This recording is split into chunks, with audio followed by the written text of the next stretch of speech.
Party के लोग और उच्च वर्ग के भी जो अच्छी सोच के लोग हैं, जो संविधान में भरोसा रखते हैं, जो लोकतंत्र में भरोसा रखते हैं, इंडिया अलायंस के साथ मिलकर बाबू सिंह कुशवाहा को रिकॉर्ड वोटों जिताने का काम करेंगे। बाबू सिंह कुशवाहा जी दो प्रत्याशियों पर सोशल मीडिया पर बड़े आरोप कर रहे हैं, एक कृपाशंकर सिंह और दूसरे आप, और वो आरोप जो है वो घोटाले को लेकर लग रहे हैं, तो इस पर क्या कहना चाहेंगे? कहा जा रहा है कि कृपाशंकर सिंह के ऊपर ईडी का और सीबीआई का शिकंजा था। बाबू सिंह कुशवाहा की जब बात कर रहे हैं वोटर्स यहाँ पर, तो उनको कह रहे हैं कि एनआरएचएम घोटाले जैसे उसमें इनका नाम आया था। ये बताइए देश का कौन ऐसा नेता है जो इससे बचा है इन आरोपों से? कोई एक नेता बताइए जरा। और जो बचे होंगे तो सत्ता चेंज हो जाएगी तो वो भी नहीं बचेंगे। अरे भाई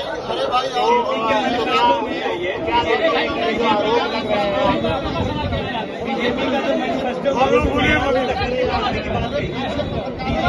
जो मैनिफेस्टो जारी हुआ उसमें महिलाओं को लखपति बनाने की बात कही है, कैसे देख रहे हैं आप?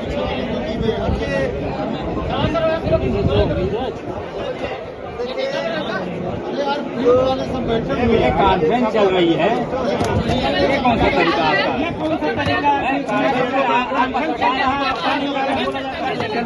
छोड़िए, बोलने दीजिए फिर आप। प्रेस कॉन्फ्रेंस में संबोधन ठीक। आपको बाबू सिंह कुशवाहा जी जौनपुर से इंडिया अलायंस का प्रत्याशी बनाया गया है, किस तरह से देखते हैं जौनपुर के समीकरण को और कैसा चुनाव देखते हैं? सबसे पहले तो आप सभी साथियों को मेरा नमस्कार। आपका सवाल है कि मैं कैसे आपके कार्यकर्ता लोग जौनपुर के जो मतदाता हैं वो बहुत जागरूक हैं, पढ़े लिखे हैं, बुद्धिजीवी हैं, और मैं समझता हूँ कि वो इस बात को अच्छी तरह से जानते हैं कि इस चुनाव में हमको वोट किस आधार पर, हमको इंडिया अलायंस को देना है, समाजवादी पार्टी के प्रत्याशी को देना है, या हमें एनडीए को। आसपास के जनपदों में मैं ऐसा मानता हूँ कि जौनपुर के लोग सबसे ज़्यादा पढ़े लिखे जागरूक हैं और देश के हर कोने में मिल जाते हैं। देश का ऐसा कोना कोई नहीं है, चाहे वो बॉम्बे हो, चाहे वो पुणे हो, चाहे सूरत हो, दिल्ली हो, हर जगह रात के साथ मिल जाते हैं। यहाँ जौनपुर के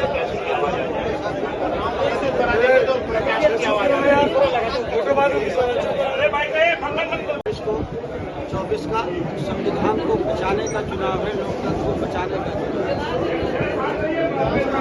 कुछ लोग जो चाहते हैं संविधान को बदल दिया जाए वो एनडीए गठबंधन के साथ, और जो लोग संविधान को बचाना चाहते हैं, संविधान पर भरोसा रखते हैं, आस्था रखते हैं, वो इंडिया अलायंस के साथ हैं, समाजवादी पार्टी के साथ है, कांग्रेस पार्टी के साथ है, कम्युनिस्ट पार्टी के साथ है, आम आदमी पार्टी के साथ है। हम लोगों ने मिलकर के फैसला लिया है कि 2024 में हमें भारतीय जनता पार्टी से निजात दिलानी है और इंडिया अलायंस की सरकार को बनाना है। कहा जा रहा है कि जो उम्मीदवार आपको बनाया गया है, जो एक तरह से मीडिया का जो समाजवादी पार्टी ने नारा किया है, तो अन्य वोटर्स को भी साधने का प्रयास किया गया है बाबू सिंह कुशवाहा के माध्यम से। कुशवाहा वोटर्स, मौर्य वोटर्स कितना बड़ा रोल प्ले करेंगे जौनपुर? देखिए, एनडीए का नारा जो राष्ट्रीय अध्यक्ष आदरणीय अखिलेश यादव जी का है, वो कोई आज का नारा नहीं है। समाजवादी पार्टी हमेशा से इस बात को कहती चली आ रही है कि हमें देश के गरीब और कमजोर लोगों को, पिछड़े का, दलित का, पीएस का, जो समाज की आधी आबादी है, हमारी महिलाएं, सबको हमें बराबर हिस्सेदारी देना है और भागीदारी देना है। इसी के तहत उन्होंने पीडीए का नारा दिया है। चाहे वो जाति जनगणना की बात हो, चाहे वो समान भागीदारी की बात हो, एक समान शिक्षा पद्धति की बात हो, पुरानी पेंशन को बहाल करने की बात हो, ये बात तो हमेशा से समाजवादी पार्टी और इंडिया गठबंधन कहता रहा। कहा जा रहा है कि बाबू सिंह कुशवाहा जो है वो पैराशूट कैंडिडेट बाहर से आकर के चुनाव लड़ रहे हैं, क्या कहना चाहेंगे? थोड़ा अमेठी चले जाके देख लीजिए, अमेठी भी थोड़ा चले जाइए, बनारस भी थोड़ा चले जाइए, लखनऊ भी थोड़ा चले जाइए, वहाँ भी जाके हम सवाल कर लीजिए। जौनपुर की जनता के लिए आपका क्या संदेश है? जौनपुर की जनता के लिए मेरा यही सवाल, निवेदन है, मेरा अपील है मेरी, कि अगर हमें अपने बच्चों की बेरोजगारी दूर करनी है, महंगाई से हमें निजात दिलाना है, अगर हम चाहते हैं कि किसानों को खाद बीज सस्ती मिले, उनके कर्जे माफ हो, उनकी फसल की सही कीमत मिले, पुरानी पेंशन बहाल हो, और ये जो अग्निवीर योजना है इसको समाप्त करके पुरानी जो सेना की भर्ती का सिस्टम, अगर हम वो चाहते हैं तो आप सब लोगों को हमें मिलकर के इंडिया गठबंधन की सरकार को बनाना होगा। इंडिया गठबंधन की आपके सामने दो उम्मीदवार हैं। भाजपा ने कृपा शंकर सिंह को टिकट दिया है, यहाँ से बसपा ने पूर्व सांसद धनंजय सिंह की पत्नी श्रीकला पर दाव किया। कैसे देख रहे हैं अन्य दो कैंडिडेट को बाबू सिंह कुशवाहा? देखिए, कैंडिडेट दो हों या और बहुत हो, कैंडिडेट तो होते हैं, लेकिन हम ये जानते हैं कि जो कैंडिडेट होंगे उनके पार्टियों का रिकॉर्ड भी होगा उनके साथ भी। मैं पार्टियों का रिकॉर्ड कहता हूँ, जैसे भारतीय जनता पार्टी का 10 साल का रिकॉर्ड है। उन्होंने कहा था कि महंगाई हम कम करेंगे, किसान की आमदनी 2 गुना करेंगे, किसान की आमदनी तो आधी हो गई। खाद की बोरी जो 50 किलो की थी, यूरिया की 45 भी हुई, अब 40 भी हो गई, कीमत और बढ़ गई। बेरोजगारी इतना कभी नहीं बढ़ी जितना 10 सालों में बढ़ गई। तो जो कैंडिडेट हैं, जिस पार्टी से हैं, उस पार्टी का इतिहास भी तो देखेंगे, सरकार भी तो देखेंगे कि कैसे चलाई है।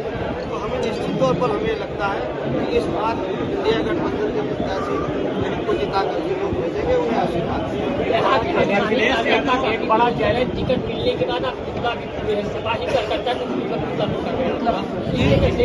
पार्टी का मैं बताऊं,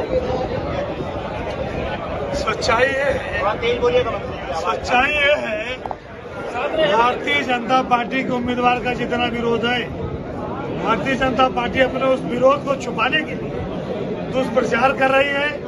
माननीय मंत्री जी ने कहा भारतीय जनता पार्टी के बनारस का उम्मीदवार कहाँ का, अमेठी का उम्मीदवार कहाँ का, आजमगढ़ का उम्मीदवार कहाँ का, लखनऊ का उम्मीदवार कहाँ का।